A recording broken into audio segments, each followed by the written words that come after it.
This chapter was a thing that happened to get to the next chapter. Very, very transitional, and I think it's very deliberate that it's transitional.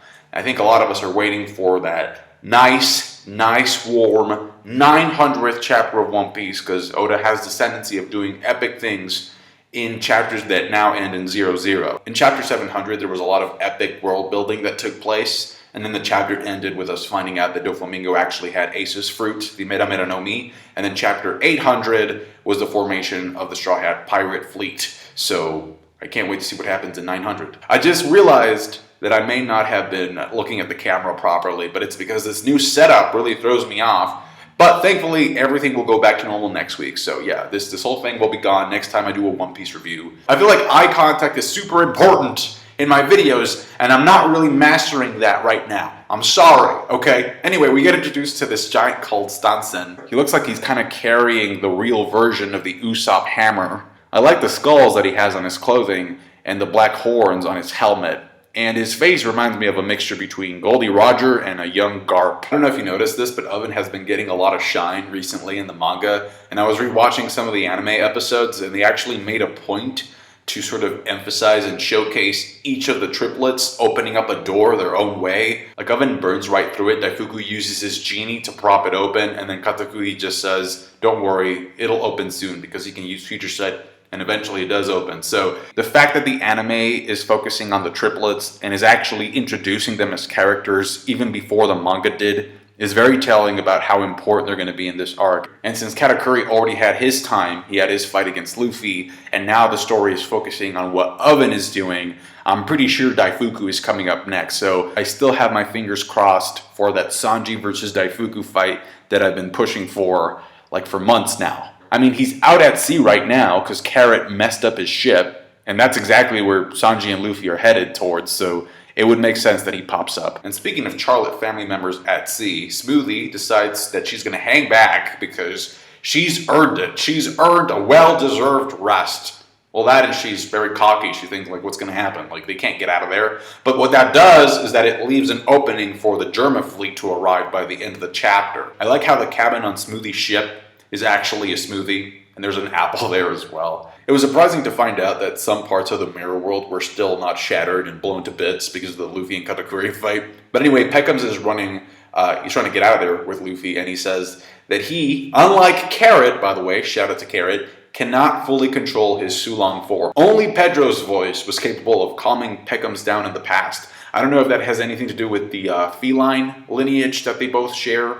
You know, Pedro's a leopard, or was a leopard, and Pekom's a lion turtle. I really wanted to see his full-on Sulong transformation, but the way the panels were drawn in this chapter just kind of makes it obvious that Oda still wants to keep that sort of like, you know, just out of focus for now. It seems like he's still kind of in the process of transforming. But anyway, the fact that Pedro was mentioned in this chapter, the way that he was, is foreshadowing, or could be foreshadowing for one of two things. Either Pedro's going to come back and use his voice to soothe Pekoms and sort of calm him down, or there's going to be somebody else who's going to inherit that ability. And by that ability, I mean somebody else is going to have to work or learn how to calm Pekoms down.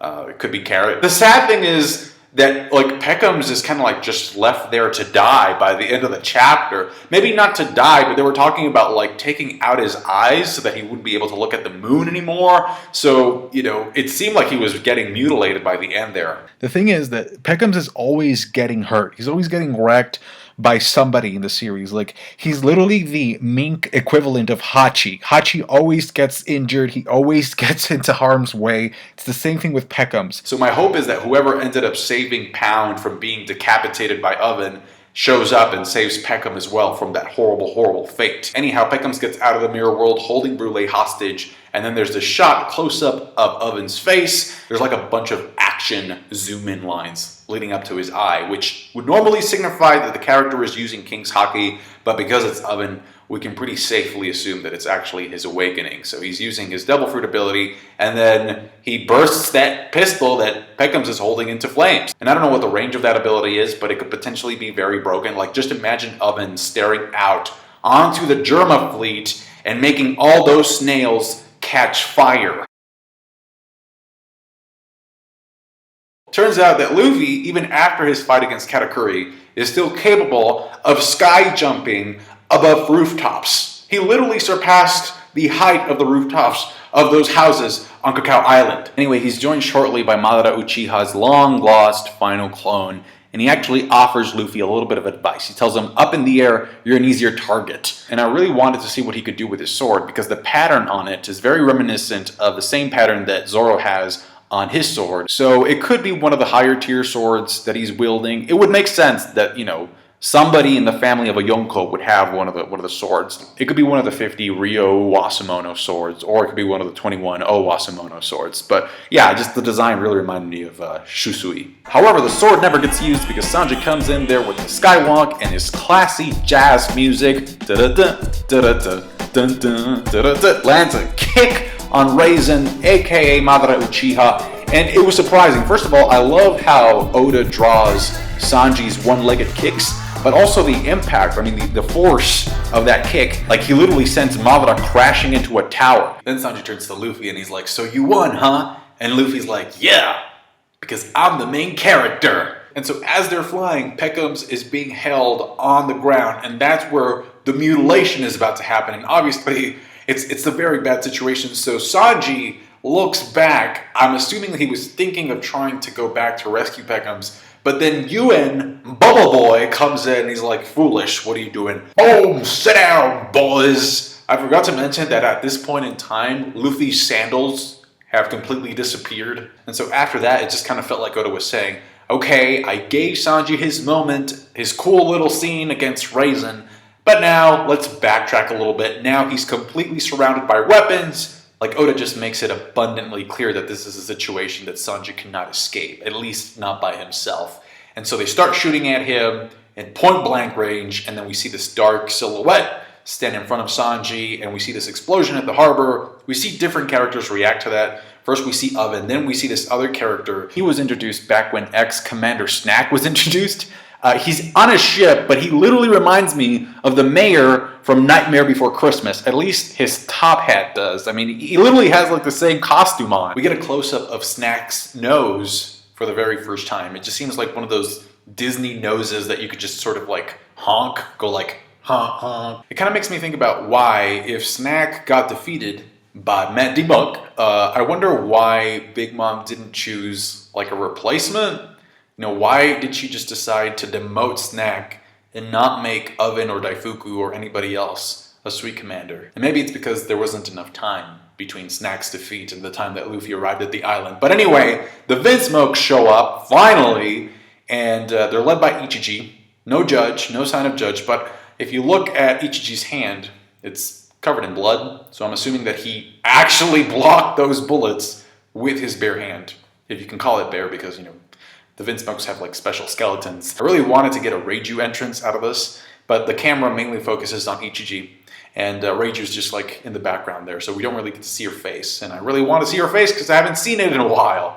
And in fact, if the live-action One Piece TV series ever gets to this point, I would highly, highly encourage Emily Jean Stone, aka Emma Stone, to play the part of Reiju. I think she would be a great fit. I can dream, alright. Anyway, the Vinsmokes show up and fraternize the people that were surrounding Sanji and Luffy now has like a snot bubble coming out of his nose, so that pretty much lets us know that he's pretty much down for the arc, which, again, just props up Sanji to do something epic by this arc's finale. There's a lot of two-page spreads in this chapter, which kind of goes back to the point that I made earlier about this being a transitional chapter, but the chapter being very aware that that's what it is. It's like, yeah, no duh, I'm a transitional chapter. So many two-page spreads with so much content just crammed onto each other, just to get the pacing flowing as fast as possible to move on to the next big thing. Now the thing here is that this is how Oda usually does things. In fact, this chapter is very reminiscent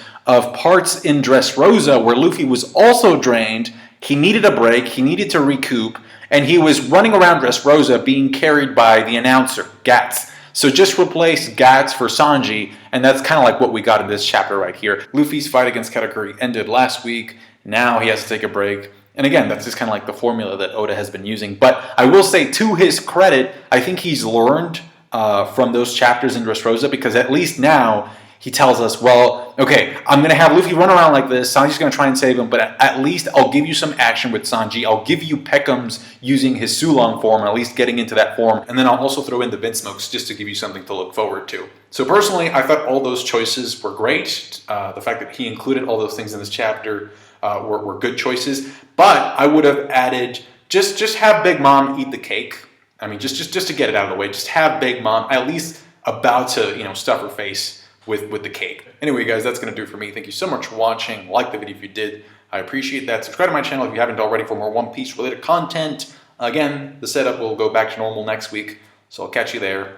And what do you think about this chapter? Let me know down below. Bye. Like, let me know who you think is going to fight who. Do you think there's going to be 1v1s anymore at this point? Do you think it's going to be Oven versus Pekoms? Maybe Ichiji versus Oven? Sanji versus Daifuku? That's my only hope at this point. Who's going to fight Smoothie? Just write it down below in the comment section. How do you think this Cacao Island battle is going to unfold? Will Madara come back out of the tower? Where is Pudding? What happened to Pound? Where is Gastino? Where is Judge? Bunch of questions that need answering. Let me know what you think.